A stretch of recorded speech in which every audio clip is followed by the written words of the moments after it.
Hello? Can you hear me? Well, if you can hear me, why don't we move in a little closer together here? But don't everybody move at once. And if you don't want to, that's okay too. But it'd be easier to get our mic to you if you have a question.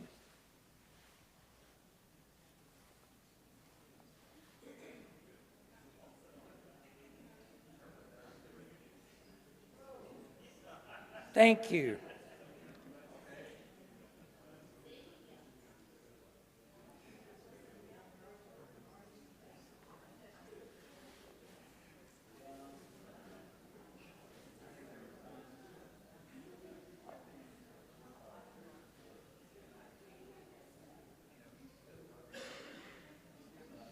I want to thank you so very much for being here.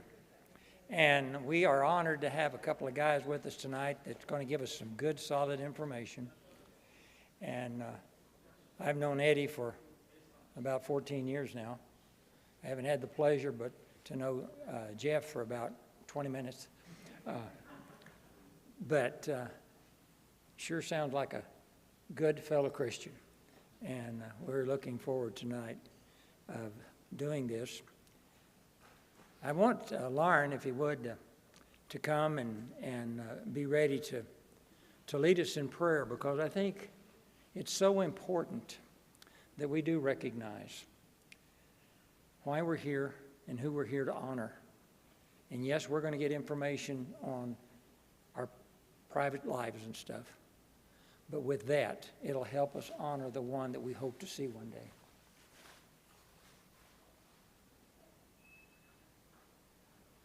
Well, I want to thank you for being here as well, and these guys over here are friends of mine, and I know that's a deficit, but I hope I hope they'll have say some things that, well, I know they will, some things that all of us need to hear.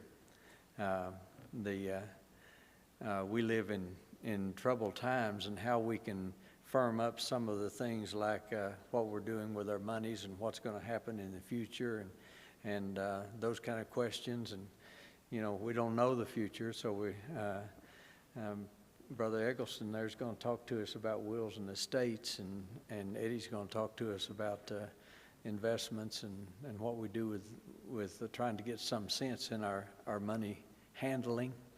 And the interest, it's fantastic. There are over 60 people here, maybe one or two more than that, because y'all'd like to have some answers to those questions. So you didn't ask me to say anything, Bob, but I just felt like you knew I would. Yeah. Well, since we're talking, well, let's pray.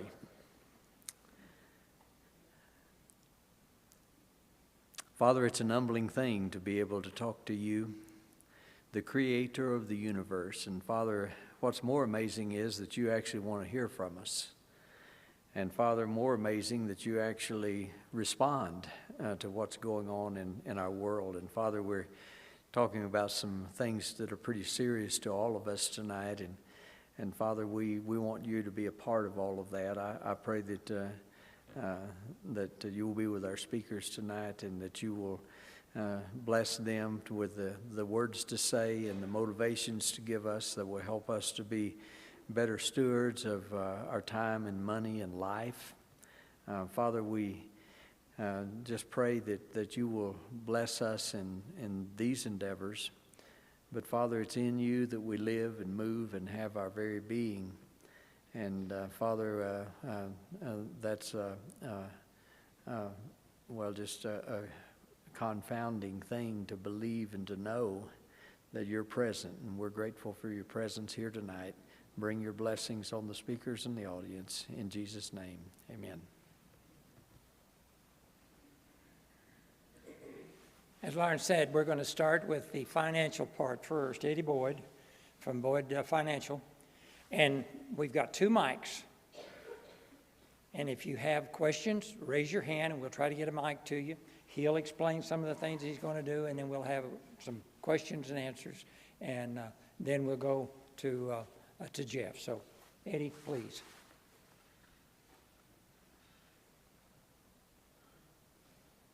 Bob, thank you so much. It's really overwhelming to get invited to do something like this. I sit in an office all day and talk to one person at a time on the telephone, and sometimes over a conference table. And so one of the last times I spoke to a group this size was when I was about 25 years old. My dad asked me to speak to a group of employees at Baptist Hospital about their pension plan. He didn't give me any warning. I was terrified to speak in public, still am. And I stood up there after I'd spent a night or two in a brand new home that my wife and I had bought, and I was tired, hadn't eaten breakfast. It was a Monday morning, about 8 o'clock. It was about 85 degrees in that room. And about 2 minutes into the talk, I was looking up at the ceiling. I passed out cold. So is there a doctor in the house? No, I'm 65 years old now, so I notice there's a few folks that are probably getting close to that age in this room and maybe a little bit past it.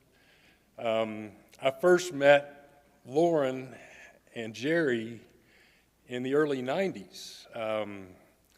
They called my father as a result of a relationship that Dale Young had, and we came to the old campus down across the street from Caprock and worked with the guys on getting a retirement plan installed for the church staff members.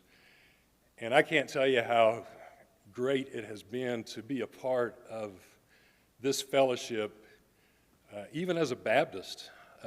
I've felt a part of this fellowship for all these years, nearly 35 years. And I was thinking about some of the personalities in addition to Lauren and Jerry. You know, Pat and Edwin sitting back there. I've had a relationship with those guys for almost as long. Pat as a teacher, and Edwin did outside sales for Boyd's Equipment. Lynn Thornton at Emerald College. I never got to meet Lynn, but I heard about him all the time. He was in an office working harder than anybody else. I don't know if you guys remember Leonard and Snooky Stevens, but I used to go, she asked me to come to her house. I made house calls for her because she didn't give me a choice. And I had more fun with her for her last years, and we worked together very closely. Raymond De La Garza is a friend, and we've had a great relationship. If you don't know Raymond, if he calls you as much as he calls me and lets me know he wants me to have a great day, I don't think the guy ever gets off the phone because he's been such an encouragement to me. I'm looking forward to Jeff speaking to you guys here in a little bit. We've worked together for, how long has it been, Jeffrey? 15, 17 years? Yeah, we've officed together for a good time now, and Jeff's actually a fellow Church of Christ member, so he's better qualified to speak to you. I don't really know what to say to you guys. I'm standing up here just talking like a magpie, and I can talk about what I know about, but I can assure you your collective knowledge and experience in life is going to exceed most anything that I could tell you. But when I first started in this business, I was actually between jobs. Anybody in the insurance and financial services business is between jobs because they're looking for some other thing to do. And the main reason is that what they do to you when they set you in motion in this work is they send you out at 7 or 8 o'clock at night to meet with young couples across kitchen tables and talk about financial needs analysis. And we would go in, and the first thing they would have us say is, now, if you have failed to plan, then you are planning to fail. And that's almost like some mortician telling you that you need to get your funeral arrangements in order.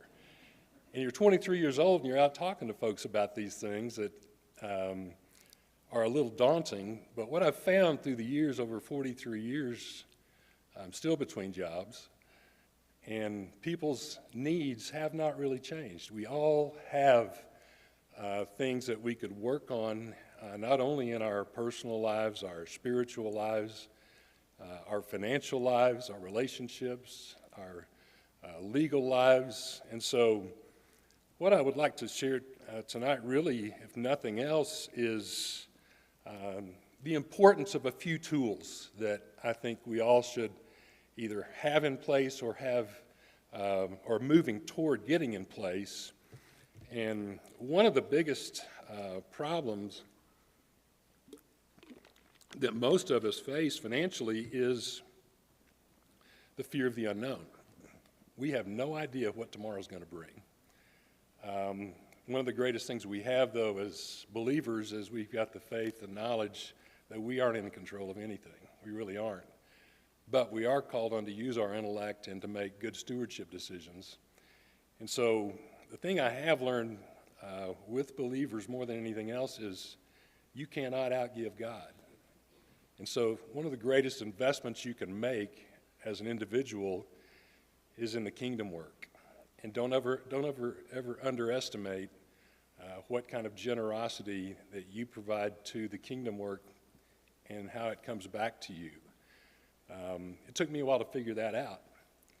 I had a couple call me one day and said, we've got $200,000 in an IRA account and we think we want to give it to the church.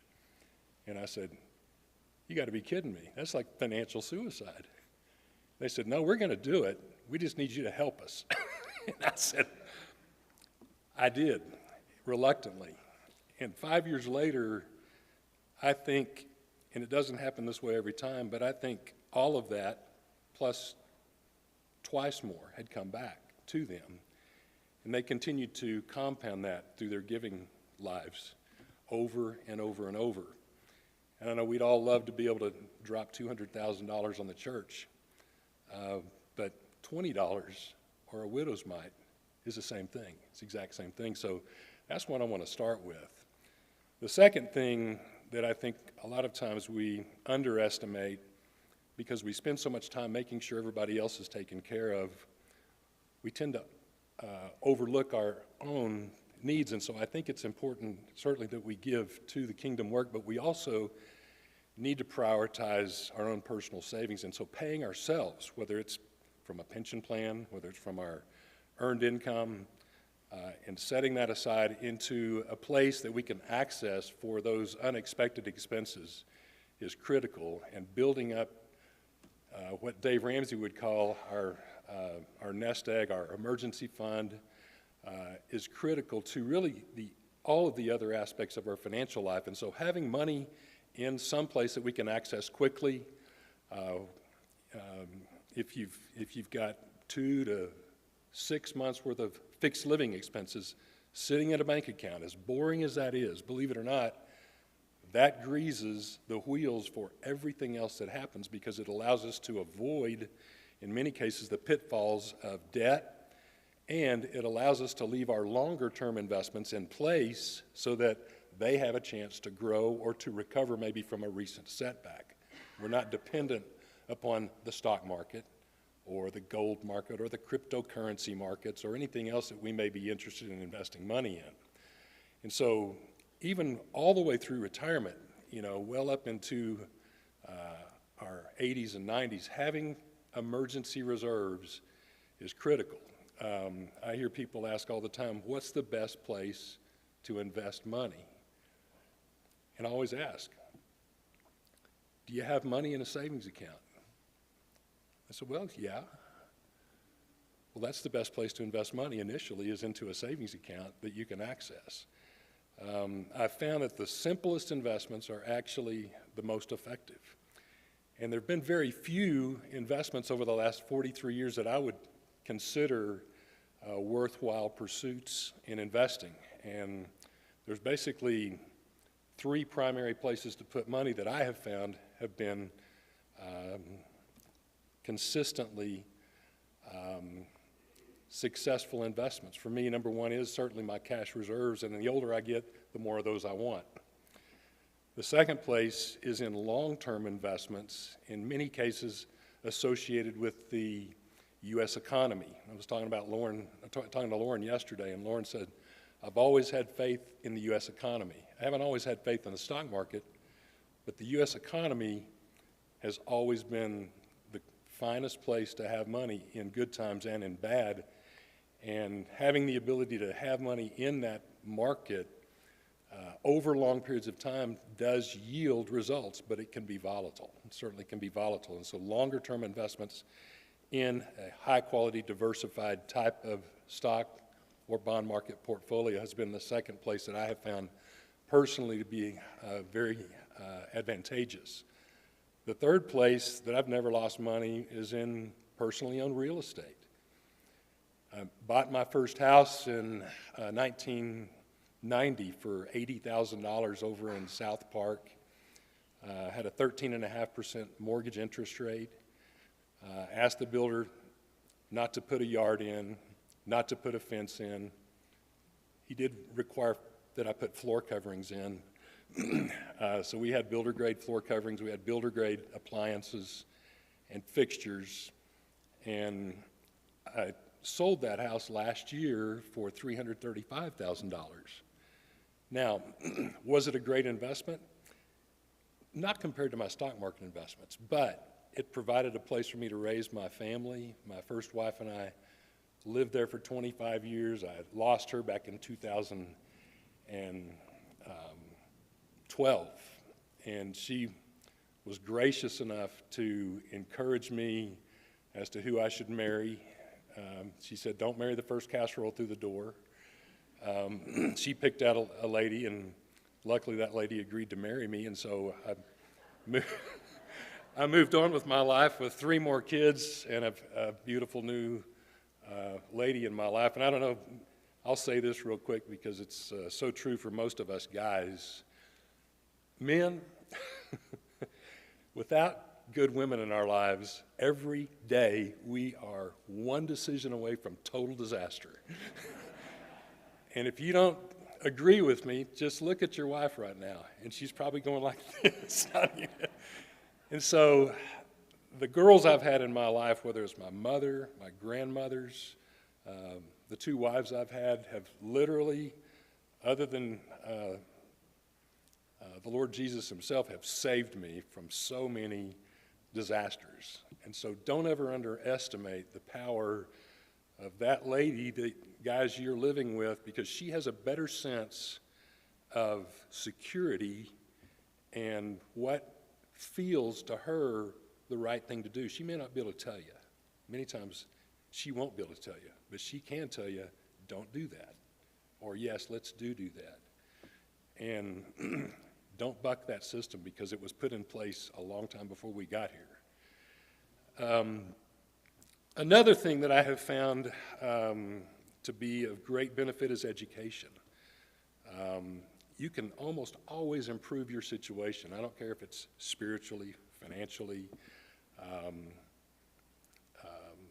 with education. And so this is an aspect of education tonight where we gather up and share some ideas together and maybe pursue some of these ideas beyond this. But I went back to college after my first wife passed away at her insistence to finish up a degree, and I walked into the university down in Canyon, and the kids that were in the classroom turned around and looked at me because I was sitting in the back of the classroom, and they thought I was there to provide instruction to them. And I said, no, I'm here to learn just like you guys are.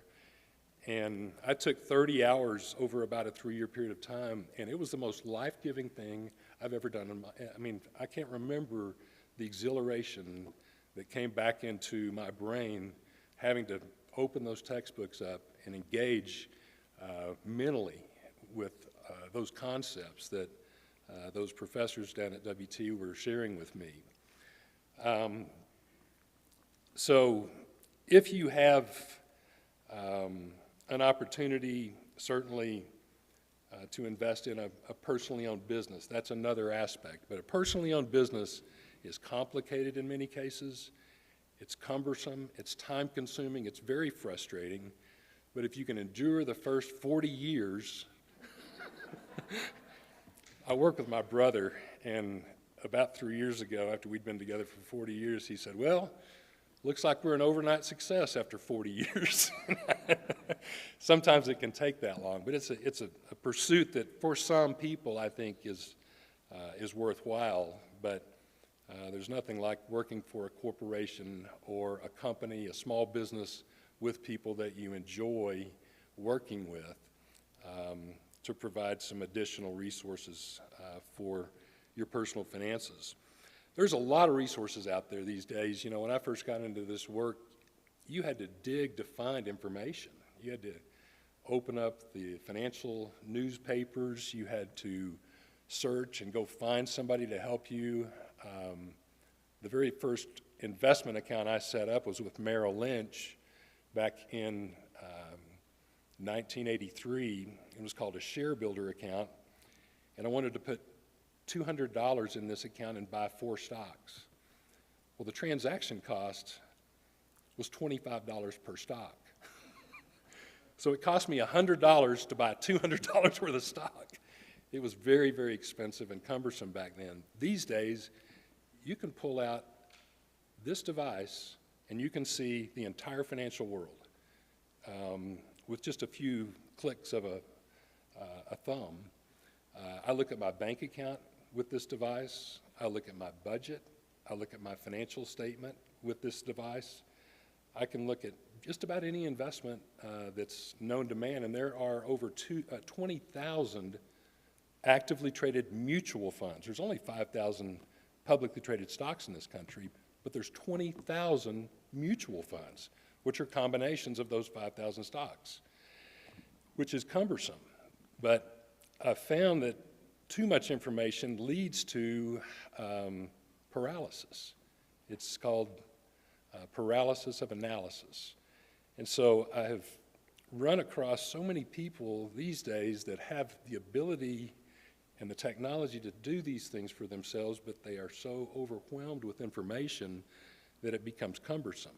And so what I'd like to do here just for a few minutes is just talk about the things that I think are most important and kind of narrow the focus a little bit so that you're not out there trying to find information that may not be helpful to you.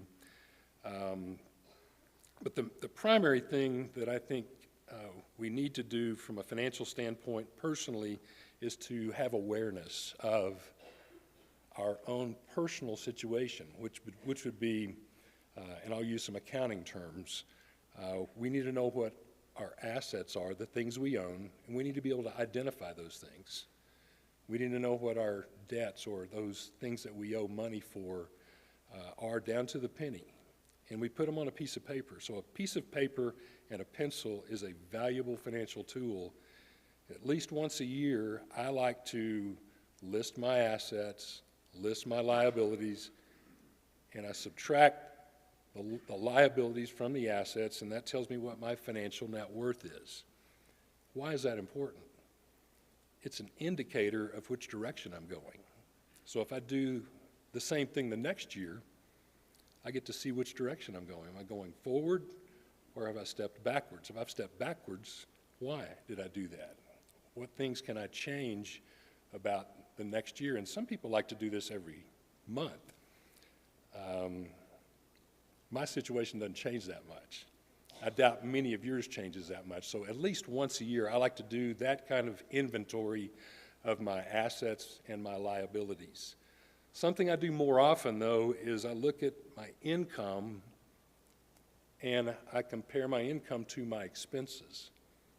My dad was an actuary for an insurance company, and he said to me one day, he said, you know, financial planning is not that difficult. All you've got to do is string together a lot of months where you spend just a little bit less than you made that month. And I said, is that all there is to it, Dad? He said, pretty much. Spend a tiny bit less than you make every month for a long time, and you won't ever have to worry about money. When do you start doing that? Right now. You start doing it right now. You don't look back and say, you know, I missed 30 years of opportunity. I missed 20 years of opportunity. I missed 50 years of opportunity. You can't do anything about that. I missed a lot of years of opportunity chasing things that I didn't have any business chasing financially. And my dad would sit back and watch me, and he'd say, you know, son, nobody's totally worthless. You can always serve as a bad example, and that's what you're doing right now. And so you figure out real quick, you'd rather not be the bad example. And I began to put one foot in front of the other with the help of the women in my life and some mentors. And over a 43-year period of time, I'm not there yet, but I'm taking steps every day to get further along financially. And so once you've got these two, I call them financial statements, balance sheet, assets minus liabilities equals financial net worth, income minus expenses equals net cash flow, or it's the bottom line, which, by the way, when you have money that's positive on that statement, you get to move it up into the asset category. So it adds to your financial net worth. And so I usually start any process with those two pieces of information because that is the reality. I sit down with young couples a lot, and I'll ask them about their assets, and they're proud of their assets. They're not necessarily as proud of their debts. But when I ask them to identify their debts, they start looking at each other. And I can tell we're about to get into an accusatory mode. Well, he, well, she. I said, no, we're not doing that. All we want to know is what the truth is right now, because we're where we are today. We can't change what happened yesterday, but we can fix, going into the future, what happened over the last period of time. So identifying your debts and recognizing those debts is very critical, and figuring out how can we accomplish the goal of overcoming that debt situation. I think Dave Ramsey does the finest job of any teacher I have seen in helping people get through that debt chaos. And if you haven't gotten out on the internet lately, they've got this thing called Google, and they've now empowered Google with this thing called AI, or IA, or at first I thought it was A1, like a steak sauce. But it's this thing that's out there that gathers information from the totality of the internet and consolidates it in a summary. It's maybe one page, and so you can go out and find the finest information right now at your fingertips on the internet. And so using, even Dave Ramsey's techniques, which he starts with the idea of an emergency fund, right? $1,000. After you've got your emergency fund in place, you move on to, he's got these steps, and I've identified these.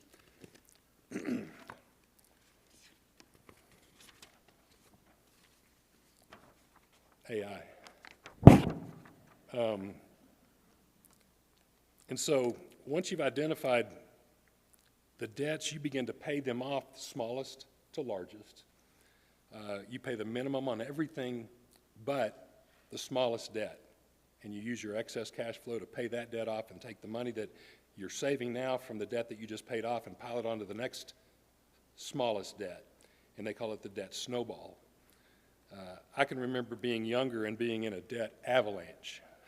And I didn't think it had a snowball's chance of ever getting paid off.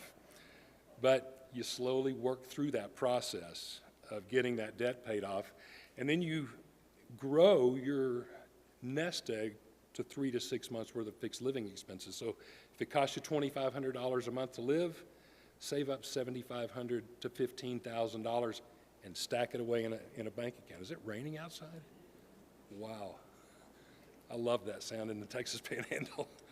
And so, but moving forward, what you're going to try to do then at that point is begin, after the debts, all the debts except your house are paid for, to begin to stack that money up into an employer-sponsored plan or an individual retirement account, maybe a Roth IRA. There's all these different versions of long-term savings plans. How many of you all have access to 401ks at work? Okay. How many of you are using your 401ks? Fantastic. How many of you are maxing out your 401ks?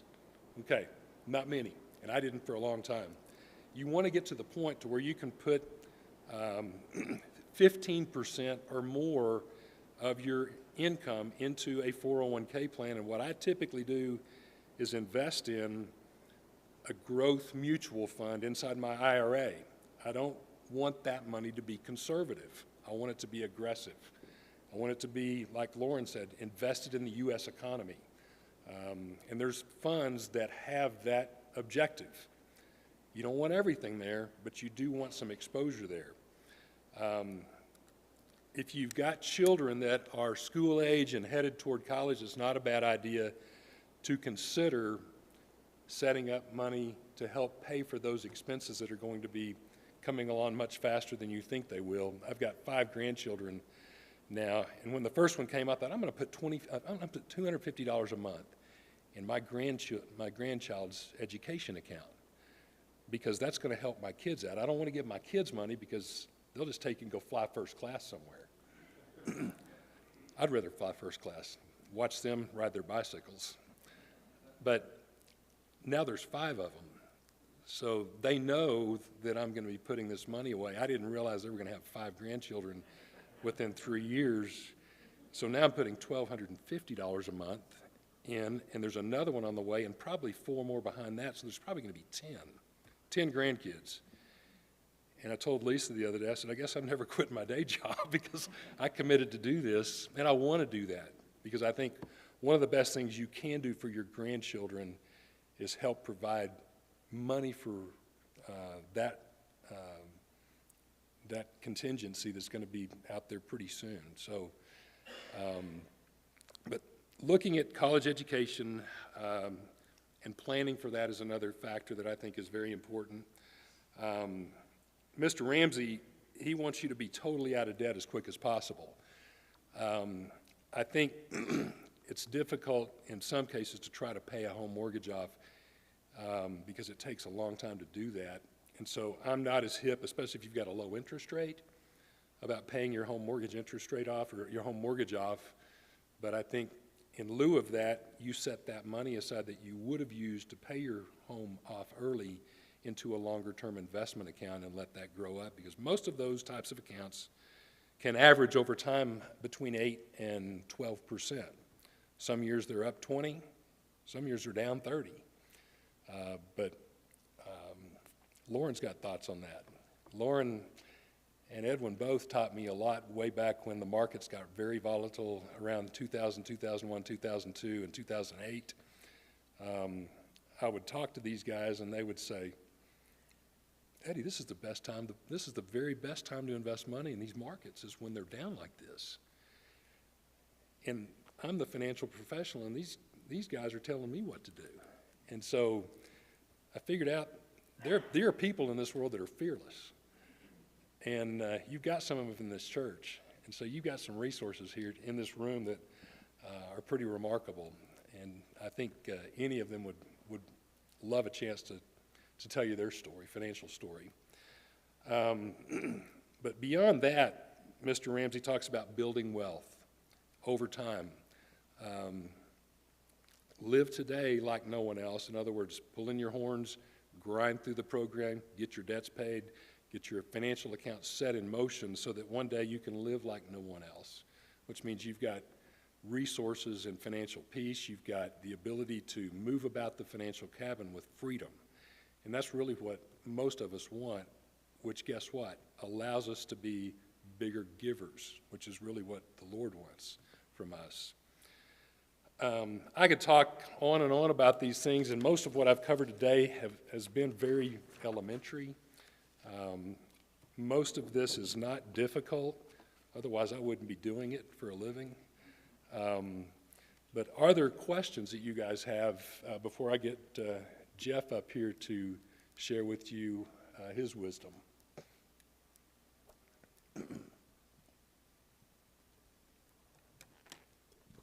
Test. All right. Everyone starts their 401k with work and business and stuff like that. I'm just an individual that didn't get that opportunity. I said, everyone, you know, they do their 401ks from work. But I've never did get a chance to do that. So how, as an individual, can you do that? The question is, if you didn't have an opportunity to participate in a 401k at work, the employer didn't sponsor a plan, what are your options? The best option is really an individual retirement account. You're allowed to establish an individual retirement account with really any financial institution and put money into it. You can invest the money pretty much any way you want to in an individual retirement account, or what they call a Roth IRA. There's Roth IRAs and traditional IRAs, but most people that don't have access to 401ks utilize the tax code to, to fund those two types of accounts. And the best way to initiate those accounts once it's established is you link it to your bank account and tell your bank account every month to send money to that account for the future. And I usually suggest folks have that bank draft or that automatic clearing transaction go into their investment account within about 5 days of when your paycheck hits the account. That way you know there's money there and you're paying yourself early before you run out of month and money. And so, and you can look up individual retirement accounts, IRAs, Roth IRAs, traditional IRAs. One of them is tax deductible, one is not, but the Roth IRA allows you to avoid paying income tax if you'll hold that investment at least 5 years and beyond age 59 and a half. So that would be your best bet. And they don't teach this stuff in school. They teach you a lot of things you don't really need to know, but they don't teach you the things that I think are so important. Yes, sir, Lynn? Thank you. Well, I can yell. In your modeling, financial modeling, I was curious what the withdrawal rate you use. Is it like a 4% based on someone who has a 30 to 40-year retirement? And a corollary to that is, what do you consider to be a perpetual withdrawal rate and a safe withdrawal rate? Oh, you're talking about at retirement after you've got your nest egg distributions then? Yeah. You know, I work with folks that they could care less about what I recommend. They tell me how much they need, and I head off down that road with them, but I don't like to go much beyond about a 5% withdrawal rate. Now, there's a lot of different contingencies there. A lot of it has to do with your age, your health.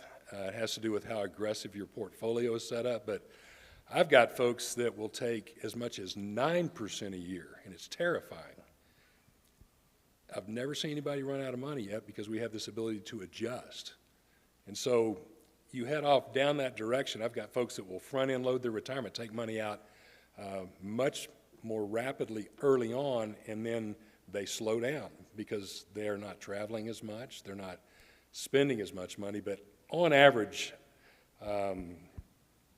I've used a 5% withdrawal rate, but again, it has a lot to do with the way the money's allocated in an investment portfolio. I would prefer folks have the ability to take 3% or 4%, but I don't work with folks that have that kind of wealth. They still have needs, and so we just make do year by year, take a look at things and adjust accordingly. But there's not a cookie cutter when it comes to the amount of money that you take from your nest egg each month to supplement your retirement income. But it's a great question, and I'm still looking for the best answer. Yes, sir. So for those of us that are relatively new to the economy and everything, what is a NASDAQ? Well, the NASDAQ is actually a stock exchange. But if you're talking in terms of investments, the NASDAQ is actually the National Association of Quotron. It's a broker-dealer market. It's the fastest electronic stock market in the world. But if you're referring to investments in the NASDAQ, There are funds out there that allow you to invest in a cross-section of the NASDAQ stock market, which is predominantly or more laden with technology stocks. And so you can look at a fund, the one that comes to mind is the trading symbol is called the QQQ.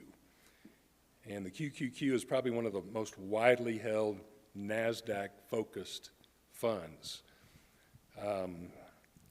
But these, the idea of what is the NASDAQ, it's actually this ethereal electronic marketplace where transactions occur. But investing in the NASDAQ is a little bit more simple because you've got these managed accounts that anybody can open, anybody can invest in. If you've got $10, you can invest in the NASDAQ stock exchange, in the NASDAQ 100. The same goes with the S&P. The Standard & Poor's index is an index or a cross-section of the 500 biggest, best companies in the world. You don't have to go out and pick the stocks. Standard & Poor's does that every year, and you simply decide, I think I want to have a cross-section of the U.S. economy, and I can put $10 in any given month in a fund that invests in 500 different stocks or 100 different stocks with the NASDAQ, the QQQ. Those are some of the tools I'm talking about. You've got access to tools like we've never seen before. Doesn't mean we all need to go out and do that. Those are aggressive investments. They can be volatile, but they're tools that allow us to have the benefit of the technology that's available today. Yeah. Eddie, we have a follow-up question over here about where do we go to set up an IRA? I know we can go see you, and I know you're not really beaten for business here. But Right. where are some other places? Do banks do that? And Yeah, education credit union or I'll tell you, probably the easiest folks to access are the Edward Jones brokers because there's a bunch of them all around town. Edward Jones has a lot of great resources and good advice, but I would recommend you go to a place where they're going to look at not just the investment portfolios that they're going to sell, but the all-encompassing approach to looking at what your financial situation is to determine whether or not it's appropriate to even look at some of these types of investments. But, I called my compliance department today, and I told them that I was going to be meeting with you guys today. And they said, well, that's okay, but you can't have any handouts. You can't give them any business cards. You can't talk about any specific investments that might generate commissions. And I said, so basically I just need to sit down and let Jeff talk. And they said, well, we'd feel more comfortable about that. So that's why I'm not making recommendations. I'm just giving you ideas about things that are areas to explore. But mutual funds can be bought, believe it or not, through a phone app called Robinhood. And there's not a thing wrong with Robinhood, except a lot of folks get out there on the edge and start trading in areas where there's much more risk of potential loss. I think the access that we have through those type, and it's a free app, and the trade cost is zero. But you've got to pick your own investments, do your own research, and you can walk around with your financial portfolio in the palm of your hand and do your own transactions. Not all of us are comfortable with doing that. But that's how accessible all of these things are. You can set an IRA up on a Robinhood phone app. But I would say any bank that has a trust department is probably going to have a brokerage arm and financial advisors that work in that area. There are a lot of independent firms around town. You drive around town, you see wealth management or investment management or financial services. Usually the independent providers do a good job, I think, because they don't have anybody telling them what they can and can't do. I like the independence of having the freedom for my clients do what I feel is the best thing versus somebody else that's above me telling me what to sell. And so there's a lot of those folks around town that do that. Yeah.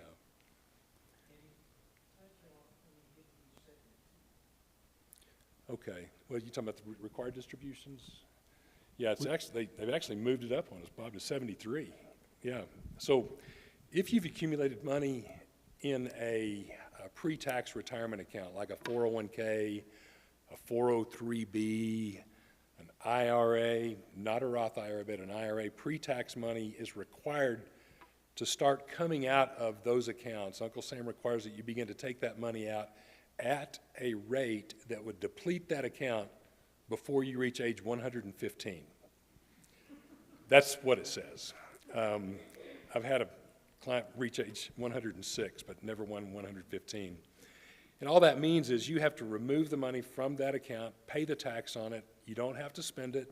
You can turn right around and invest it again in some other after-tax investment, but you are required to, at age 73, begin taking money out of those pre-tax accounts. And it's about, that first year, it's about 3.8 or 4%. So if you have $100,000 and you're 73, before you reach age 74, in the year you turn 73, you've got to take about $4,000 out of that account. The next year, it's a little bit bigger. It's, and pay tax on it. Yes, sir. Yes, sir. Yeah. And what a lot of people do with that money, because it's taxable, they give it to the church because you don't have to pay taxes on it if you give it to the church, and so, or a portion of it. And so that's a one good thing you can do with it if you don't have a need for it for meeting your living expenses. Yes, sir. Just wondering about government bonds, and if you could address what typical returns are, how safe they are compared to the stock market, just those things. Yes, sir. Yeah, I love government bonds. U.S. government bonds, I think, are one of the finest investments there are because the government likes to say they're backed by the full faith and credit of the U.S. government. They're actually backed by the full faith and credit of the U.S. taxpayers. And I've got a lot more faith in the taxpayers than I do, at any given time, the folks that are in office. So I love the taxpayers. And so we're basically investing in the infrastructure and really every aspect of our country through U.S. bonds. Now, there's different versions. You've got savings bonds, and you've got treasury bills, treasury notes, treasury bonds. They all do the same thing, basically, but the most, I'd say, widely traded market is in the treasury markets. Treasury bills, which are short-term, up to 90 days, notes out to 3 to 5 years, and then bonds out to 30 years. Current rates on short-term treasuries, about 4.1% for a 30-day treasury. That's more than we've seen on treasuries in 18 years. And so I love short-term treasuries for a place to park my emergency fund because if I take it to the bank, they're going to deposit in a checking or a savings account and pay me 1/10%. And guess what they're going to do with my money? They're going to invest it in treasuries and earn 4.1%. So I would rather get the 4.1%, and it's very easy to do. You just use a treasury-backed money market fund. I'm not as hip on longer-term treasuries right now, mainly because I don't know what direction they're going to go. We've got a conflict going on right now between Mr. Trump and Mr. Powell. Mr. Trump wants low interest rates and isn't afraid of inflation. Mr. Powell wants moderate interest rates and stability in the money supply and low inflation. And so that's been fun to watch those guys duke it out. And I don't know who's going to win, but it's entertaining. But treasuries are a great place to store short-term cash reserves, certainly. Yes, ma'am. Oh, thank you. You bet. You're welcome. My husband and I each have an IRA because of rollovers through our work. Right. If one of us passes away, does the IRA have to be cashed in? It just goes monthly to the beneficiaries? It actually, depending on the type of account it is, there's what's called spousal continuation. So at the death of a spouse, the remaining spouse, the surviving spouse, can actually become the owner of that account and carry on just as if you were the original owner. It's not that way with non-spousal beneficiaries. Non-spousal beneficiaries are required to take that money out of that account, typically over a 10-year period. But husbands and wives can stand in place for each other and continue that IRA just as it was before the decedent passed away. You can. You actually would want to. You'd want to become the owner of your husband's IRA. You'd be required, somebody's going to be required to become the owner because a natural person has to own an IRA. And so you could either merge that account, depending on what it is, or you could own it side by side, just have two IRAs. His IRA, formerly his IRA, and your IRA. And Jeff's going to talk to us about some of these beneficiary arrangements. And I probably need to cut myself off here and ask Jeffrey to come on up and talk to us. I can't tell you guys how much I've appreciated this opportunity to visit with you, and certainly if there's anything I can do in the way of help to provide information to you, it would be a pleasure. And at this point, Jeff Eggleston, come share with us, brother.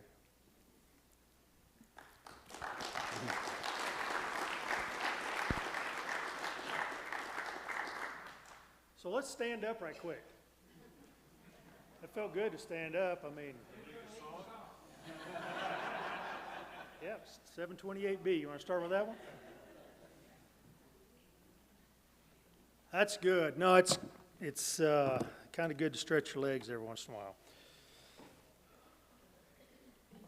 Well, my name's Jeff Eggleston. My wife, Michelle, is also an attorney. We've been in Amarillo 33 years. I'm an Okie. She's from New Mexico. We met at Oklahoma Christian, and we literally spun the bottle to make a decision to go to law school. It's crazy. I grew up in Hooker, Oklahoma, in the panhandle up by Guyman. My mom and dad were single, first-time teachers when they met. My mother's in first grade, my dad's across the street in the FFA Ag building as the new instructor, and they met. And they were married 62 years before my dad passed away. My mom's approaching, she'll be 90 this November, so we've been blessed with a long life. But I grew up in that small community. My background is a lot of agriculture, and we did a lot of that stuff. When I graduated from Oklahoma Christian, my dad had an opportunity to expand and buy a big ranch if I was going to come back and help him. So that's a big fork in the road.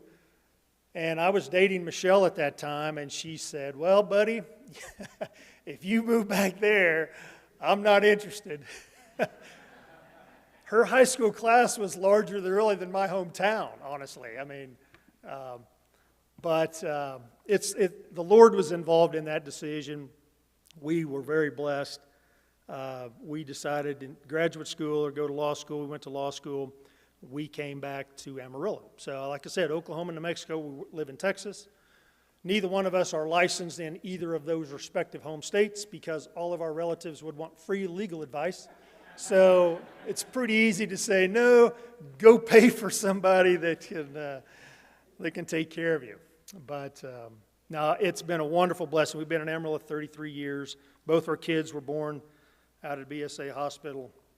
And in fact, my daughter's the second. And I asked the doctor if I could deliver my daughter, and he said, well, sure. I mean, I've delivered calves and pulled pigs and all that. I mean, it's no big deal. I still got a bill from him, though. It kind of frustrated me. But he said, wise guy. But anyway, it worked out pretty nice. But anyway, I've been doing this stuff.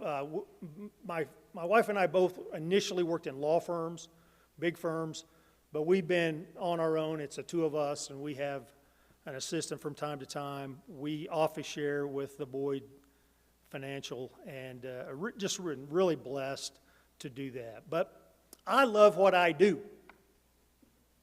and I love visiting with people, and I don't know a stranger. And my wife gets a little frustrated when we're out running around or seeing. I know a lot of people, and I'm very happy to spend some time in visiting. So I'm not going to have any trouble talking to you guys tonight, okay? I'm going to kind of go through a couple of things pretty quick to give you a quick overview, and then I want to kind of go through, if I can, what I would say to a client, Mr. and Mrs. Smith, if they walk in and sit down at my desk or at my conference table. And then I certainly want to open it up for any and all questions that you might have, because that's where you learn on specific things. Again, I don't want to get into a lot of specifics in the questions about your stuff directly. Some of that stuff's private, you know, and I'm happy to talk to you if we got to get into the weeds a little deeper than just some general information. But estate planning, and I think what Eddie said, if you don't do some planning, you're going to plan to fail. And the simple definition of estate planning is, I would like to give my property to whom I want, when I want, and the way I want. I want to save every last tax dollar, reduce attorney's fees, court costs, and red tape as much as possible to carry out my objectives. And so the last word, planning, is just that. We have to be intentional. We have to be proactive. We have to think about what is it we're trying to do, who are we trying to identify as our recipients, and how and when do we want them to get it. Every family's different. Every situation's different. There's very few Leave It to Beaver families anymore. There's second and third marriages. There's blended families, his kids, her kids, their kids. Single mothers that are still raising kids. And, you know, everything, if people say, well, I don't have much, I don't have an estate. Well, everything we own in some aspect is part of our estate.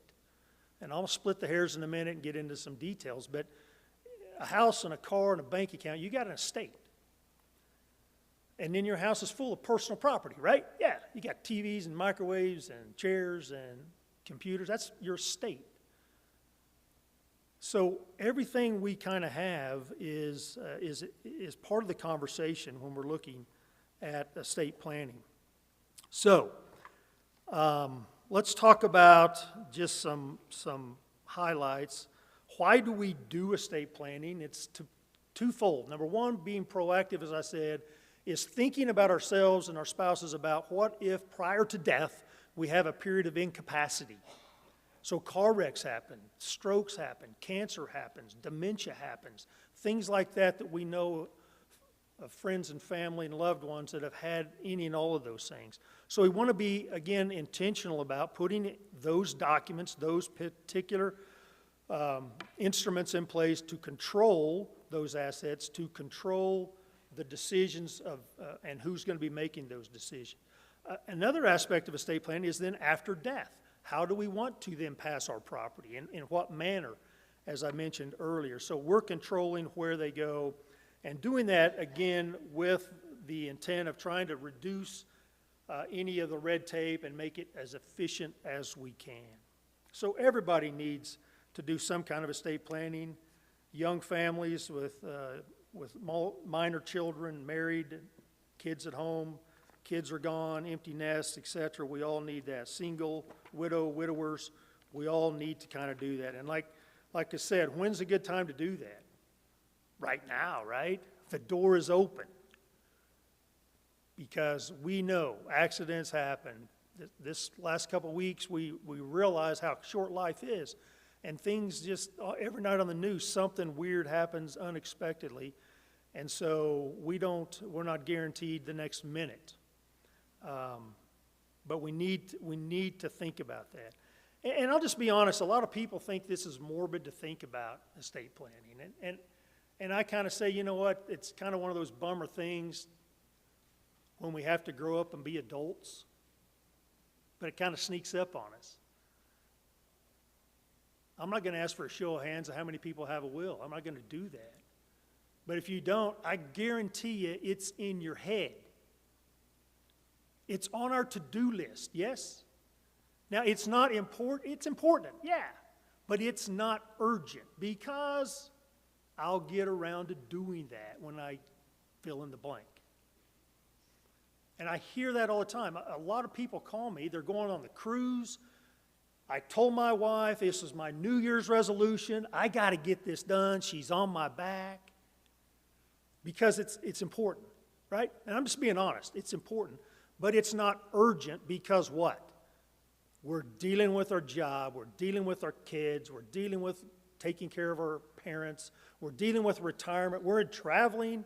It's not urgent, but that important thing gets pushed back and pushed back and pushed back. And every time I'm sitting at a funeral, I'm thinking about where's my stuff? How's my things in order? And I think that goes through a lot of people's minds as just a reminder. So I just want to say, you know, think about that. Be proactive. Don't freak out. Don't be anxious about that when you can sit down and be intentional. It's a process, okay? The old saying, you can't eat an elephant in one bite. I don't know that you ever would want to, but just progressively do it. Let's start moving in that direction as we get through that. My approach in estate planning is somewhat of a team approach. It's just, as the attorney, the legal counsel, I think it's really important as I visit with clients that we involve a group. The financial advisor, your CPA, your life insurance agent, because guess what? We all have different professional aspects that we're looking at, but we're all on the same team. We're all on the same side of the rope pulling for you. But we all have sort of different aspects that we're trying to specifically focus on. But collectively, I think all those players are very vital to have a good, thorough coverage of an estate plan.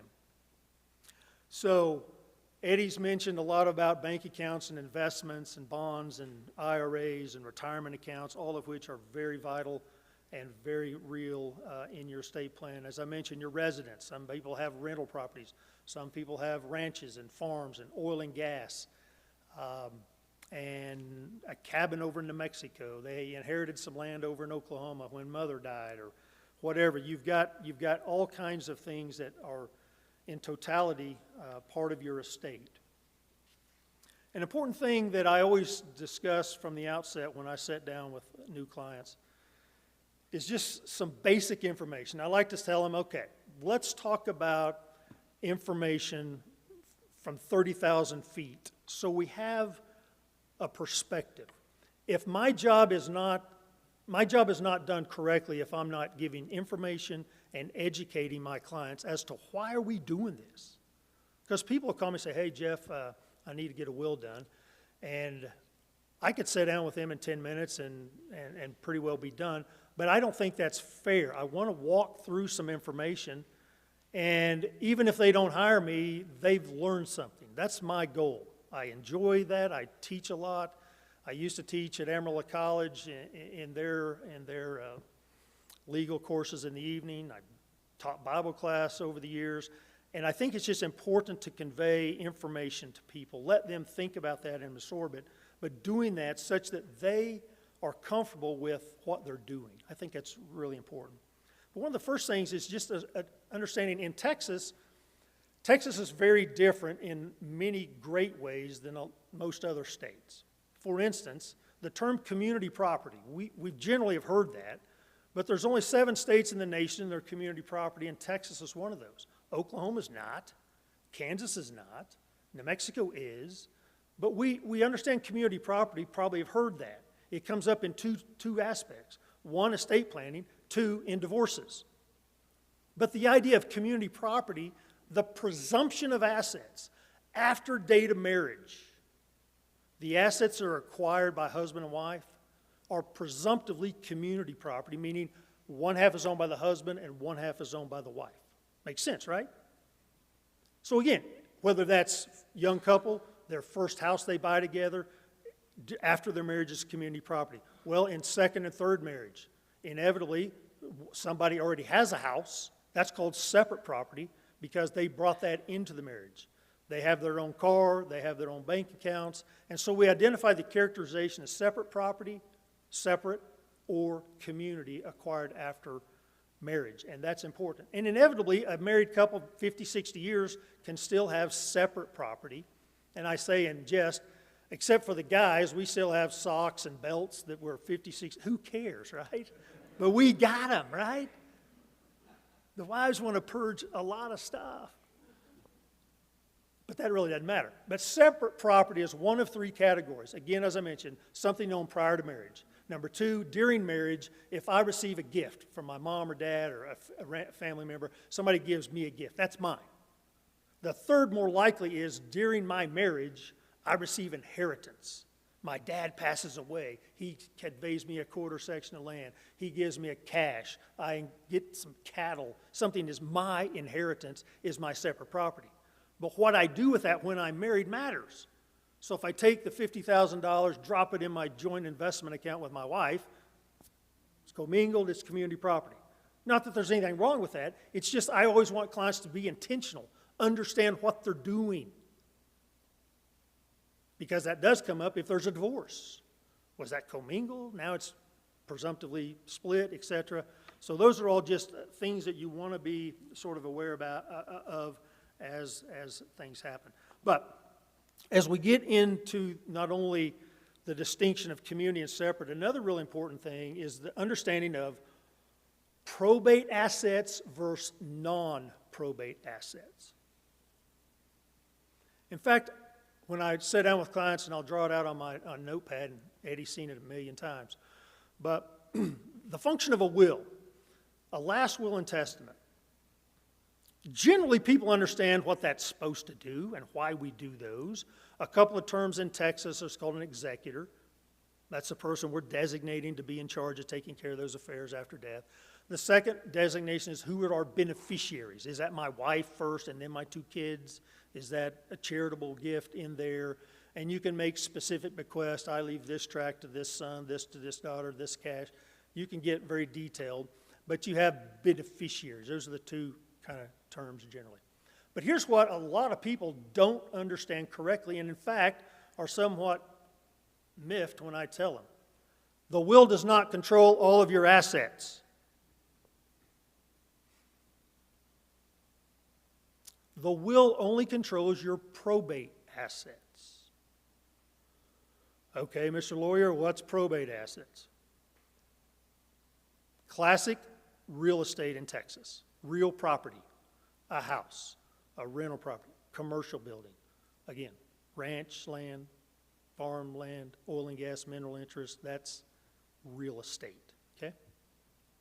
That's almost always and sometimes the only exclusive probate asset. And so they say, well, thanks, Mr. Lawyer, for telling me that my will is going to take care of my half of the community house. Yeah, that's cool. But we got more stuff, and when I hand clients a worksheet before they come and see me, they've done their homework, and that's super informative. It makes our time very efficient as we look at just real quickly, what does this couple have? And I identify very quickly probate assets versus non-probate assets. So, I'm never surprised, the majority of wealth and assets that couples have or an individual has nothing to do and is not controlled by your will. That kind of puzzles people. Because it's the non-probate assets, and I'm going to go through those real quick, and think about yourself. So you got a house maybe, and maybe another tract, maybe a rental property, maybe an interest in a farm, maybe oil and gas, and that's great. But I'm never surprised that the cumulative value and total of these non-probate assets almost always greatly exceeds that of the probate assets of real estate. You can have a super nice house, you can have 10 sections of real estate, that's a whole lot of value, I understand. But most of my clients are very modest, they've got things and sometimes, but here's the list of non-probate real quick. So think about it yourself. Do you have a checking account? savings account, money market account, a CD? You have an investment account? You have a brokerage account? Do you have 401k if you're employed? If you retired, grow up, turns into an IRA, traditional or Roth, as he mentioned. Maybe you have annuities. A lot of people have life insurance at different stages, right? So that's a list of non-probate assets. That's a lot of things, right? And some of you have most of those, in addition to your house and a car. And so you think about, as Eddie says, you write that down, what's the total value, cumulative value of all those. And one life insurance policy can be $500,000, could be $1 million. In fact, younger couples, as we have before kids and after kids, we ought to have life insurance, term life insurance, super cheap. But if I passed away and I have 2 minor kids, my wife needs $500,000 or $1 million to replace my earnings, right? If she passed away, there's not enough money to replace her, as he just said. But when you look at all those, the point I'm saying is those non-probate assets are not controlled by my will, which leaves everything to my wife, if living, if not to my 2 kids. And how's that, Mr. Lawyer? Because here's the deal. If you're married and you have a bank account at any bank or credit union, you should have the signature card, and this is homework. Go and get a copy of your signature card and confirm that those are set up, if you're married, joint tenant with right of survivorship. Which means what? My wife, Michelle, and Jeff have a checking account at Emerald National. Joint tenant with right of survivorship. I own 100% of that account. She owns 100% of that account. She can zero it out. I can zero it out. Debit card works. If I pass away tonight, that account is with survivorship. That's her money. The debit card works tomorrow. The check is still going to clear the bank. Has nothing to do that I passed away. You with me? Go to the end of that list. Life insurance is the most common example people have a concept about how life insurance works.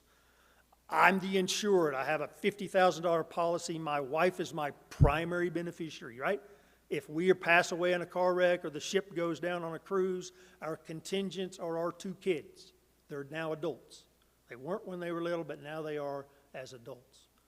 So I pass away, wife survives me. What's the process? She sends in a death claim statement and a death certificate to ABC Life Insurance Company. And they don't say, well, wait a minute, Michelle, our condolences on Jeff's passing, but wait a minute, did Jeff have a will? Did Jeff have a trust? That's irrelevant. Because I, as the owner, named her as my beneficiary. She's claiming that through the process, yes? So they used to send her a $50,000 check. Now they send her a checkbook. They want to hold the $50,000. They want to put it in a 4% money market. They give you check writing. Anyway, that's the reality if you ever get to that. So when widow comes in and we're collecting that, we call them. How much is in the account right now? $50,022.10. That's the first check we write to herself, and she puts it in her bank account, because if she wants to go down and see Eddie and invest that, she's got it, not ABC Life Insurance Company. Make sense? But my point is, that's non-probate. It doesn't matter whether Jeff had a will or didn't have a will because of the designation. That's important, right? The other really important designation is, after joint tenant, right of survivorship, is the designation POD, payable on death. And that's what it means. So if I passed away, my wife becomes the sole owner, then she updates the signature card to say, hey, Jeff's gone, I'm a widow, who do I leave this account to? Paid on death to our 2 children. So upon her death, they walk in with a death certificate, their driver's license, the bank cuts 2 cashier's checks to our 2 kids, and they walk out of the bank. Bye-bye. No probate, no judge, very easy. Does it make sense? We just got to think about that and be proactive on those kind of things. Another term that comes up in these other qualified accounts is the term means the same result, is TOD, transfer on death. And that's IRAs, qualified monies, annuities, etc. It's the same result. It's just saying, upon my death, I transfer that. So on the spousal rollover, husband passes away, IRA to the surviving spouse. She's the transfer on death to my spouse. and then maybe a contingent to the alternate kids as inheriting IRAs. But all those being in place, as I said, that's not uncommon. The cumulative value of those non-probate assets pretty much are larger, if not the largest part of the estate. And I tell clients, that's your homework. Go do that. If you got questions, let me know. But that has nothing to do with the lawyer and has nothing to do with what your will says. It's kind of interesting, right? And the beautiful thing about those beneficiaries is you have the easy flexibility to tweak those, change those, update those. One kid gets off in the ditch. Well, I go change the beneficiary. I have the right to do that. The kid never knows it. It's not applicable until what? Payable on death. As long as I'm here and competent, I can make those different decisions and tweak those. At some point, you live long enough, you kind of like your grandkids better than your kids. So that's another reason to kind of maybe think about that at some point, But, it's interesting. And here's two real quick just observations. I've had two different scenarios. It's not uncommon. I'll have a client comes in, she may be widowed, and she says, you know what, in my will, I want to leave a bequest to the church, charity, something. So I said, that's wonderful, Miss Smith. But let's look at all the stuff, and she does have an IRA, or she's got some other funds like that. As Eddie indicated, the most efficient way to complete a bequest like that is looking at qualified money that otherwise has income tax consequences. And we can designate on that TOD beneficiary a percentage, if that's a 10% to the church or that's a sum certain to the church. She could have inherited her late husband's $500,000 IRA. And if she wants to leave $10,000 or $100,000 to her church, she can name that as a percentage beneficiary. And anything that goes to a charity out of a qualified account, zero tax removed. So you kind of kick the IRS in the nose as you're passing away. It's not all bad. They get a lot while we're alive, but that's a wonderful way to do that and certainly helps charities. It's just a wonderful opportunity to do that. As opposed to if she left $10,000 or $100,000 under her will, nothing comes through those ultimate beneficiaries until all of the estate administration is handled, the debts. So if Jeff passes away tonight and my wife has to probate my will, her first job and duty as executor is to make sure all of the deceased, my debts, bills, expenses, taxes, liabilities are paid. Because if Jeff has a house payment, a mortgage payment, a credit card bill, utility bills, guess what? I pass away tonight, October 1st. There's a mortgage payment, there's a car payment, there's a utility bill. I'm gone, but there's still a bill. Who has to pay that? My estate. My estate is liable for my debt. Who does that? My wife, whoever's the executor, has to do that. So there's some heavy lifting to that aspect. File the final tax return for 2025. Then we get all the haircut, boom, boom, boom. Then we're down to the net, right? And that's what goes to our intended beneficiary, net, after all of that is deducted. Well, good grief, if we've put our wife as direct beneficiary on joint with rider survivorship investment account and life and checking and savings and money markets, she shows up, with a death certificate 3 or 4 weeks after death, takes my name off, it's hers. You with me? It's very efficient and a clean way to transfer those assets. So that's just something to really think through and understand. It's interesting how,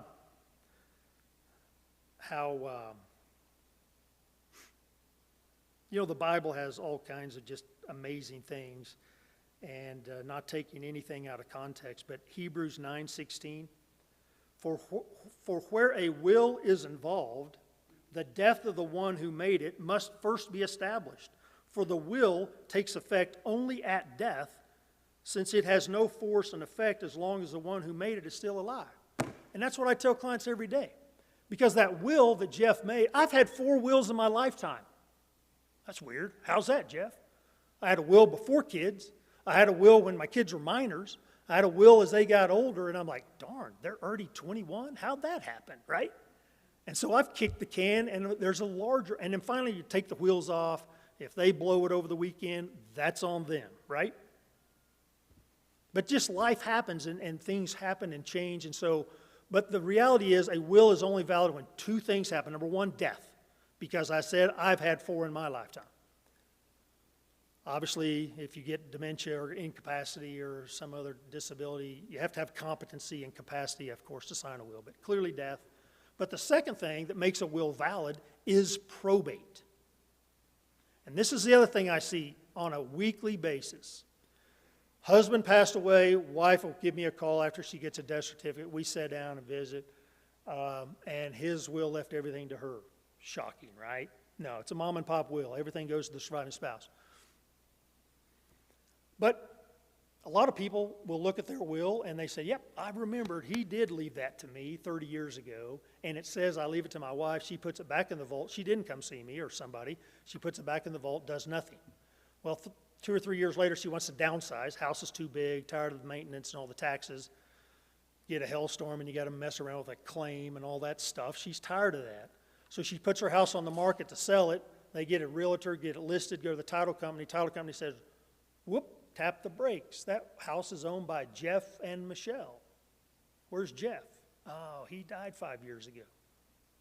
Well, did he have a will? Yeah. Did you probate it? No. The will said it went to me.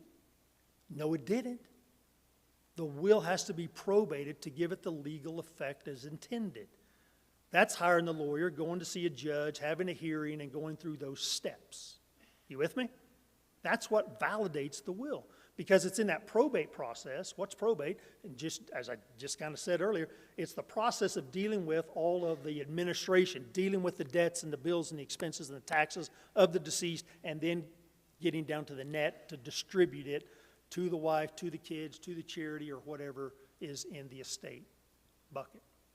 Now, what I said earlier, avoiding the need for the probate of all those non-probate assets with beneficiaries, guess what? The default of those, if there is not a joint tenant, if there is not a POD, if there's not a beneficiary on that policy, it defaults back to the estate. And I'm doing that right now because a couple of policies did not have or were not updated after husband died. Wife had the policy. Her policy left everything to husband, no contingent. We have to go get the estate open, get an executor. Then the executor goes and sends in the claim form to collect the money, payable to the estate, put in the estate checking account. You with me? It's very inefficient. And the same with those bank accounts if they didn't have a beneficiary designation, payable on death or TOD. And so it's just, again, it's just knowing information and then just reviewing and then monitoring. Get something in place, get a basic will, get a basic power of attorneys in place, and then you can take a deep breath, because you're a long way ahead of where you may be right now, and then you just tweak it as life happens. So a kid predeceases the parent. Well, that's not supposed to happen, but it does, right? So then we review that. What happened to that interest that the kid who has 3 children? What are their ages? Well, if they're minors, we got to deal with that. If they're adults, maybe grandma says, I want to go ahead and give his interest to his 3 children. We just look at those kind of different aspects to go through that process. Now, if you don't have a will and die, what's called intestate, the state of Texas has your will prepared for you, and it may not be what you want, particularly in blended families, second, third marriages, and this happens too often, and it's really sad when wife finds out after her husband died that she now owns her house with his 3 kids. That creates some problems. And so we want to be intentional again to get that will in place and think about potential scenarios, trying to be, again, proactive and trying to address scenarios. Yes, we can't think of everything under the sun, but if we can try to catch those and address those in a manner that's good, is very much an advantage. So there's still a probate if you don't have a will, and that intestate probate is one, more involved, no surprise, more expensive, more court time when you don't have a will to go through those steps. So Good for me, bad for you. Just teasing. But I meant it, okay? All right, let's talk about one real cool thing. It's pretty new on our radar of estate planning. So if I boil down what I just said about identifying probate assets, which was what, real property, right? House, let's talk about that. That could be the only asset that could be addressed by a will that passes under probate. But before I answer that question, I always mention this, which is pretty amazing, is vehicles. So whether it's a car, truck, and this is why I say that. Again, if you bought vehicles after your marriage, or you traded in your separate property Corvette after you remarried, and she wanted a minivan or what, I don't know what. Just kidding. But I see it all the time. Whether it's a pickup truck that's in husband's name, the wife's Toyota, her Lexus is in her name. You know, he may have a Harley Davidson. There may be an RV that's in both names. If there's a trailer, anything that's titled with that blue title, that you get to pay $75 a year to have a tag renewed, right? Jeez. Those vehicles are personal property. The ownership of those is proved by the physical title. But here's what people don't know. On the bottom of the title in very small font, get your readers out because I need them when I read it, it says, if you've paid for your vehicle, you don't have a loan on it, the loan's been released with the credit union, and you own your vehicle free and clear. On the bottom of that blue title, it says, in small font, joint with right of survivorship agreement.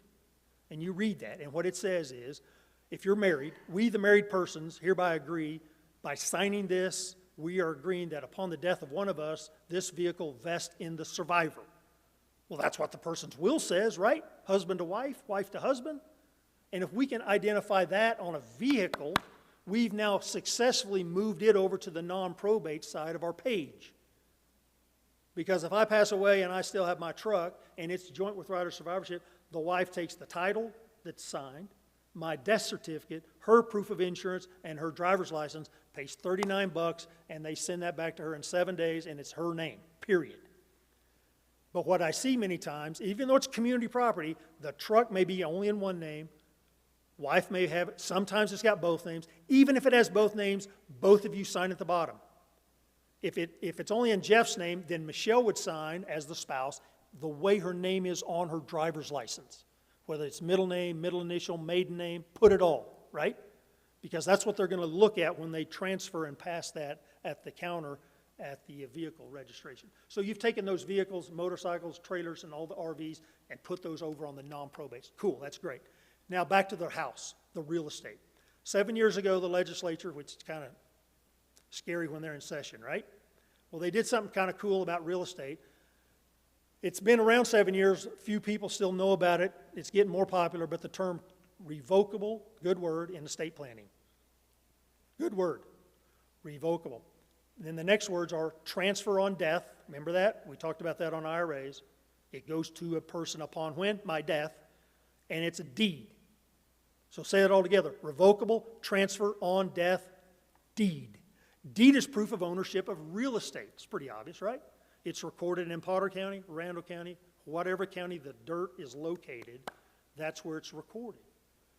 Well, if my will says I leave everything to my wife, she says everything to Jeff, contingent to our 2 kids. Well, think about that. Just like the beneficiary on those policies or on an IRA, we now can do that with real estate. And so my will says I leave it to my wife, but it's a probate asset. But I've taken my house out of the probate category if I've done a transfer on death deed to my wife. Same result, very efficient. Great for you, bad for me.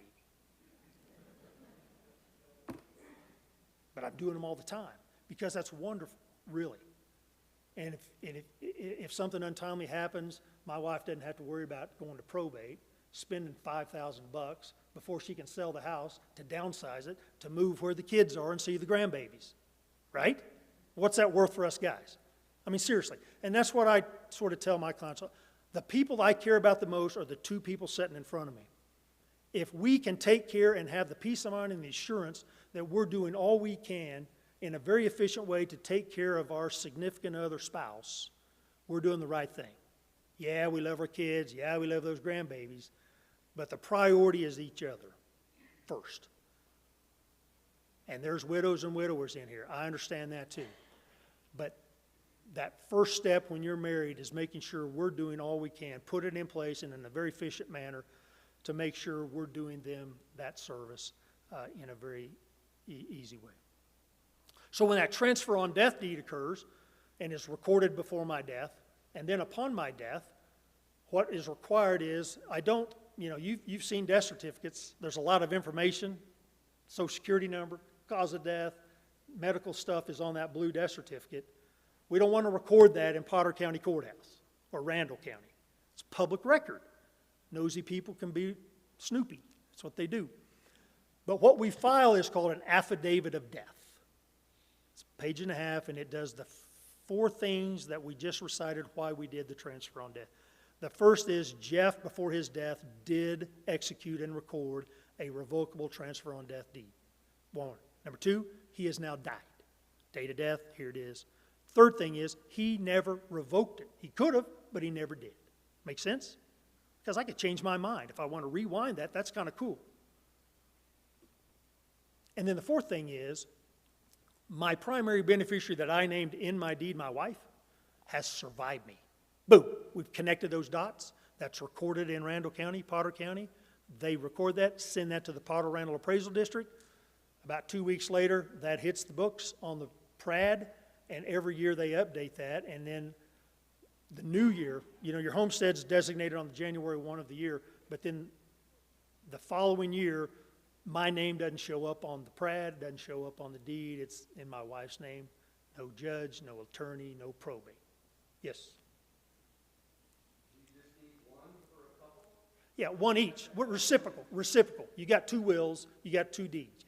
Because what? You own your community 1/2, wife owns her community 1/2, and you want to give away. You can only give away what you own, I tell people.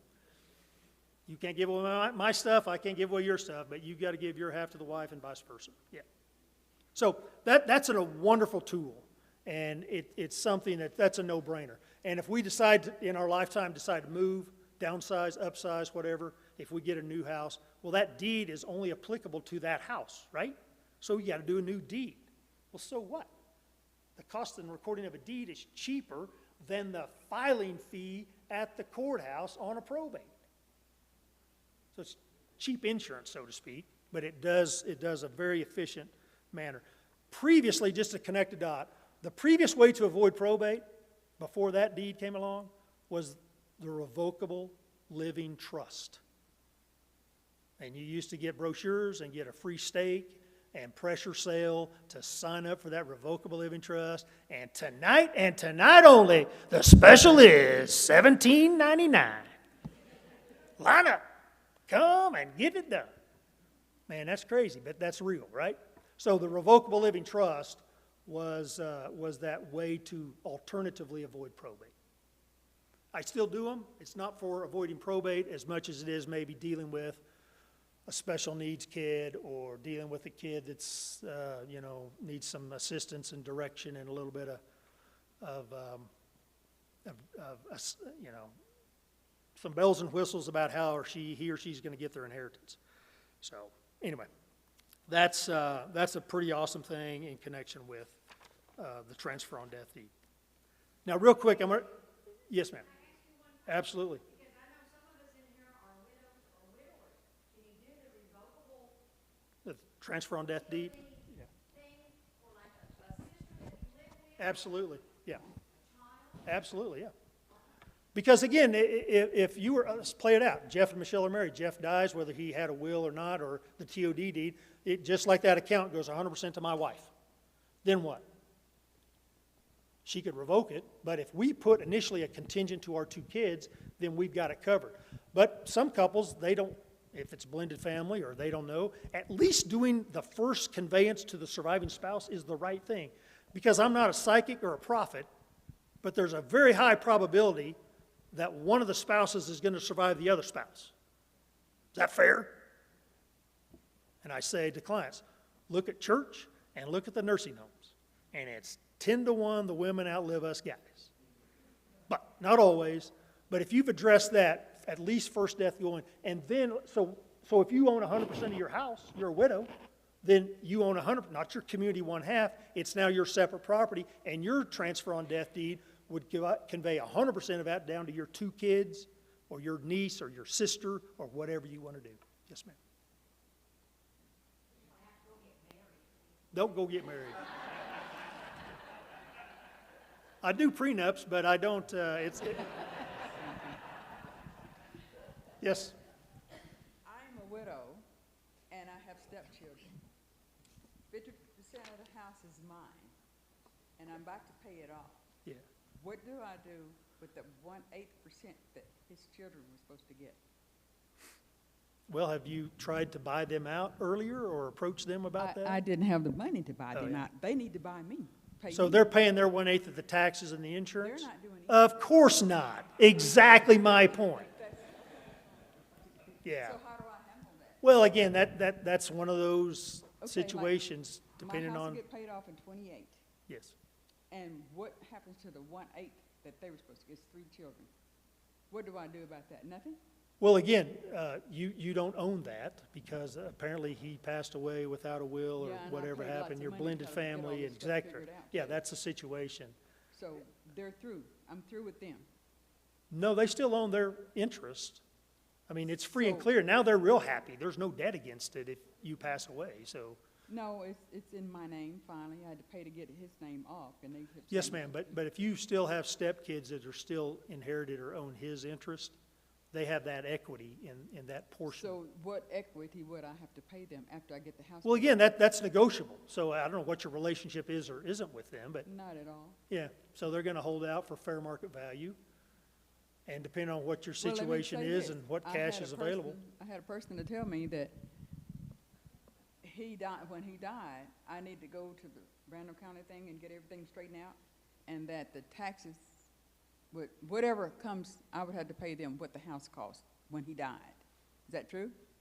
Because my house is valuable more now. Well, yeah, it's appreciated. But So- when you pay the taxes, you have to pay 100% of the taxes or they'll have a tax lien on you. Yeah, I do pay 100%. Yes, ma'am. And you're paying their tax is my point. I know. They have an ownership interest and you're gracious and so you could have a claim of reimbursement against that at some point when it's time to settle up. But, you know, But I don't know that they'll have sense enough to know that. well, your title company will when you try to sell it. Well, I'm not gonna try to sell it. I hope I die in that house. Sounds like your estate plan is done.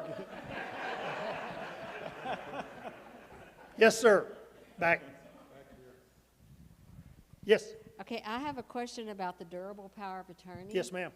My financial advisor has told us that we need to not get power of attorney, but we need to get durable because it covers both when you're living and when you're dead. Nope, that's wrong. That's wrong? Okay, on those, and I'm going to hit on those real quick, and then there's going to be a lot of questions. There are 5 ancillary documents besides a will.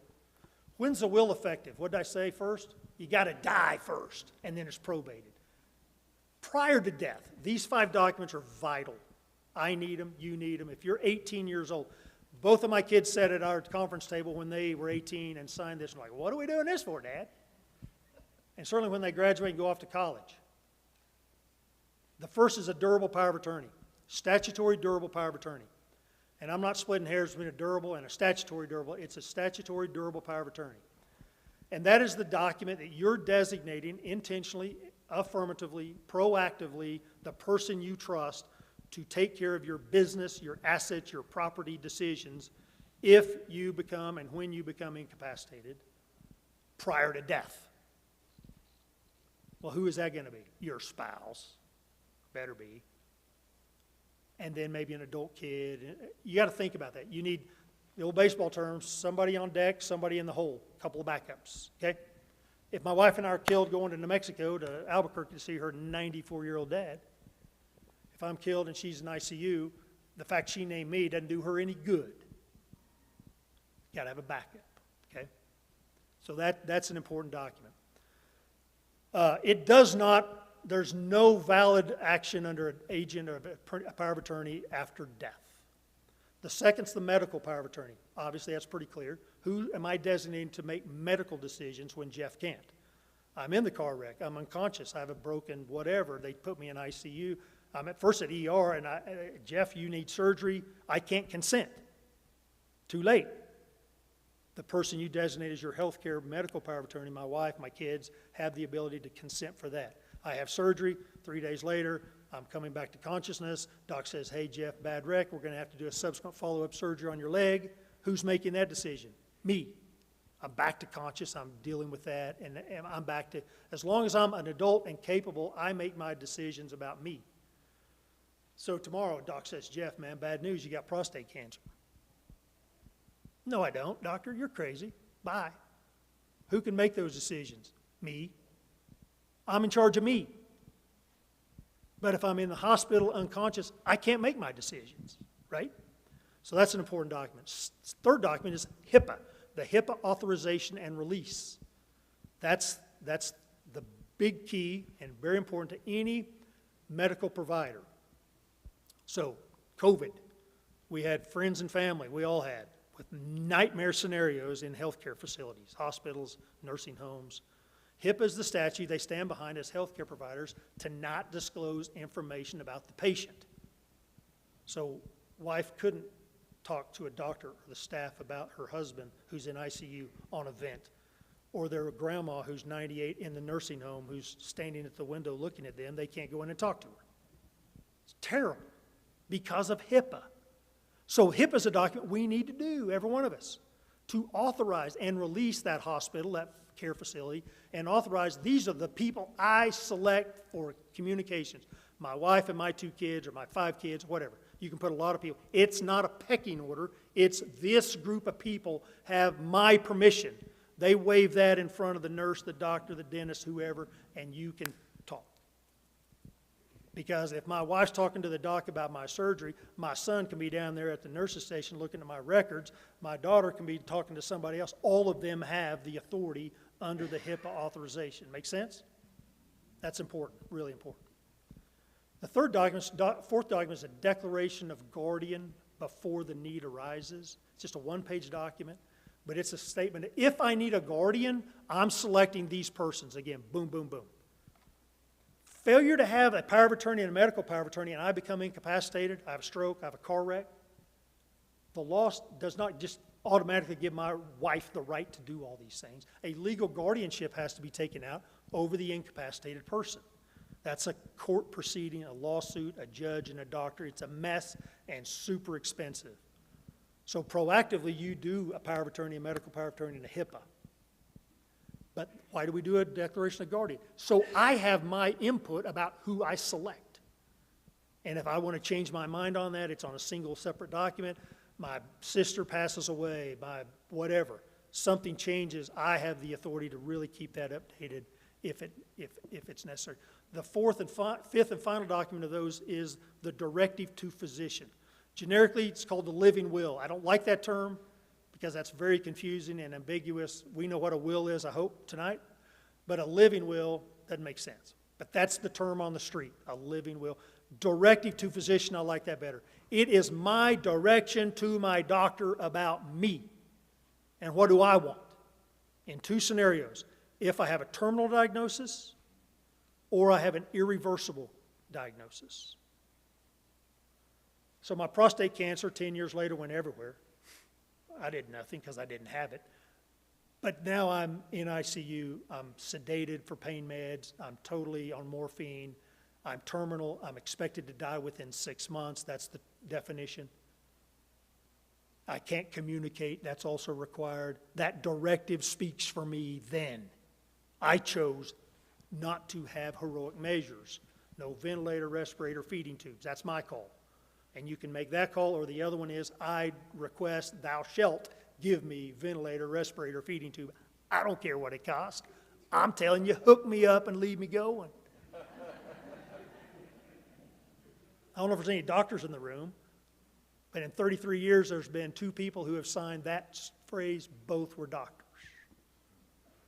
Because they're going to be frozen and they're going to fix cancer and somebody's going to come back and turn them back on or something. I don't know. It's bizarre. But anyway, that's that. Now let me speak to one question, then I'm going to get you, because this is important. This comes up almost every conference.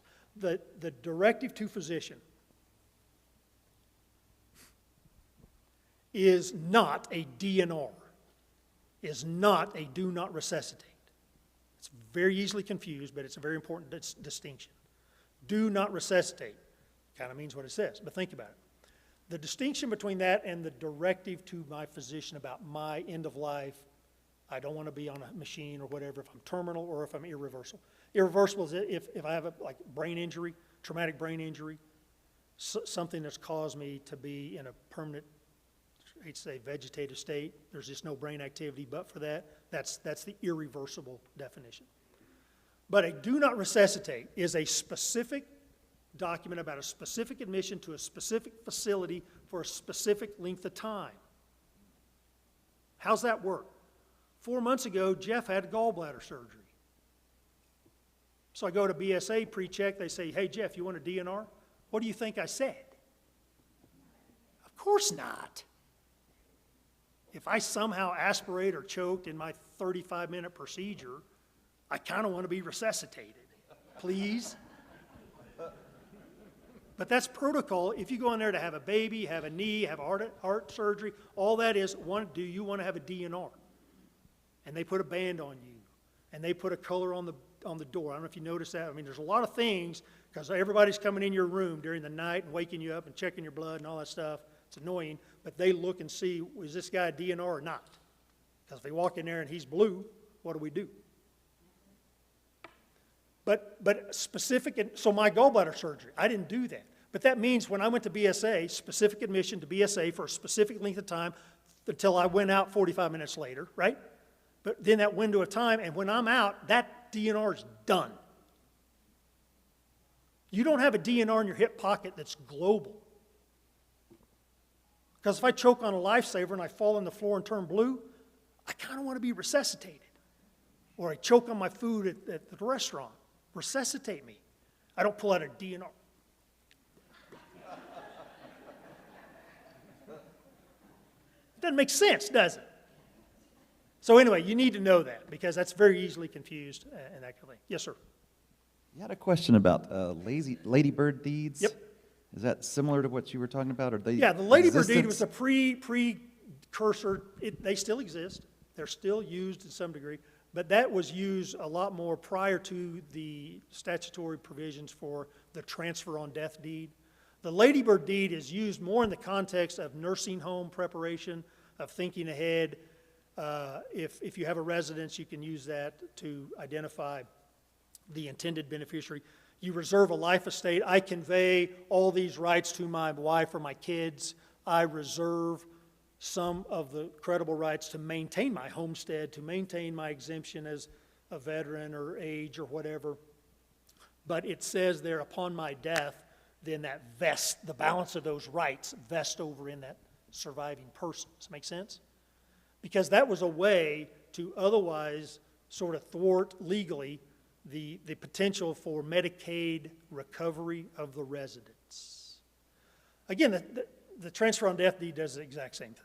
Because at my last breath, my ownership is transferred to my surviving beneficiary. Yes, sir. Yeah. And that was the old term, because I still do that in mineral deeds. If a parent has oil and gas and mineral interest that's been in the family for years and years and years, well, what do they want? They want the paycheck. And so what we can do is a mineral deed to my kids reserving the life estate for me. So I've already conveyed that to them after my life estate, after my death terminates, then it vests entirely in them. But until then, as the reserve is coming to me, I get to keep the money. Other questions?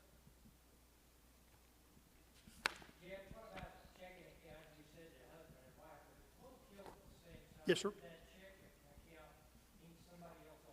Yeah, so it's good to go ahead and put that POD, even though you have the joint on the initial co-owners, husband and wife. But like I said, then that payable on death would then be your backstop. Yes. Huh. Look at you.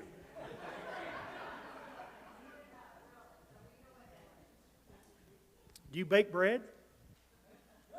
Do you bake? I can be bribed, a little bit.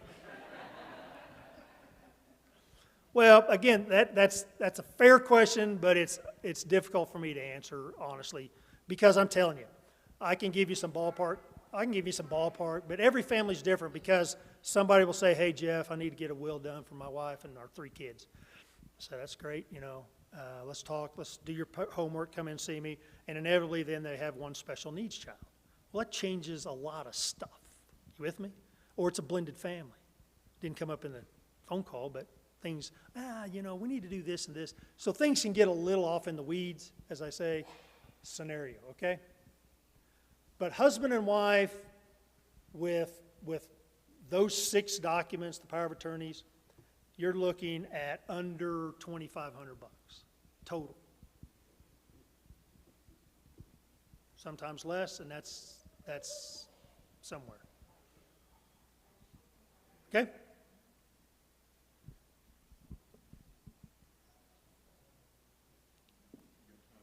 Yeah, I'm here.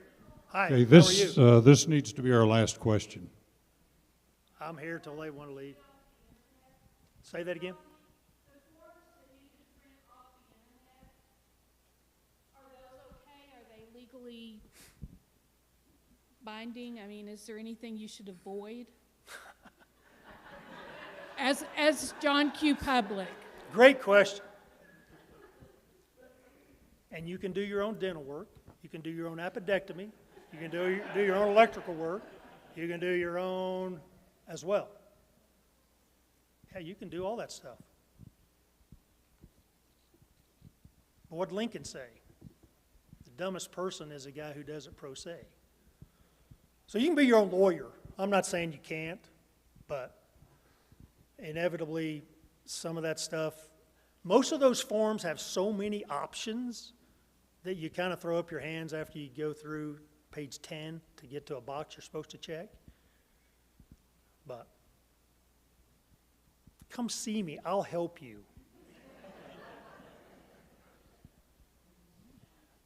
Okay, we need to wrap it up. We said we'd finish at 8. Yeah, thanks It's for your about time 8:20. very much. And well,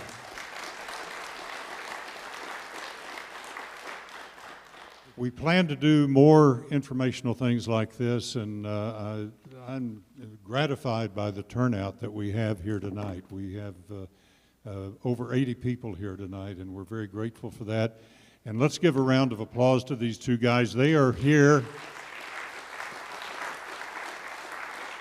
They are here on their time at no cost to Comanche Trail or us, and that's we're very appreciative of their time and appreciate them coming out to be with us. Reminder of our Soul Winners workshop coming up in a week. We want a week from Saturday. We want to make sure if you haven't registered for that, do so. Any other announcements we need to make? I've got one. I got one real quick. Okay. Can we get a round of applause for Bob and Lynn? They worked really hard on this. Oh, and worked on it. So thank you. Thank you. Jeff, while you're up and have a microphone, why don't you close us with a prayer? All right, let's pray. Dear Lord, we're just very thankful for being able to come together tonight and to be able to be educated, to be able to learn more about life, and we certainly appreciate Jeff and Eddie coming over and just talking to us about some planning and some things that are on our minds and our hearts and things that we might ought to look at and take care of or change. And we're just really thankful for these men and the time that they've given us tonight to be able to visit with us and share with us their thoughts and advice, Lord. And we're thankful for those that helped organize this event, and we appreciate their effort and time in doing so. And Lord, we also want to thank you for the rain that we heard earlier. We're always appreciative of that here in the Panhandle. Thank you very much for watching over us and caring for us. We thank you, Lord, so much for sending your Son to die for us, and help us to always remember to keep him first, keep you first in our lives. In Christ's name I pray, amen.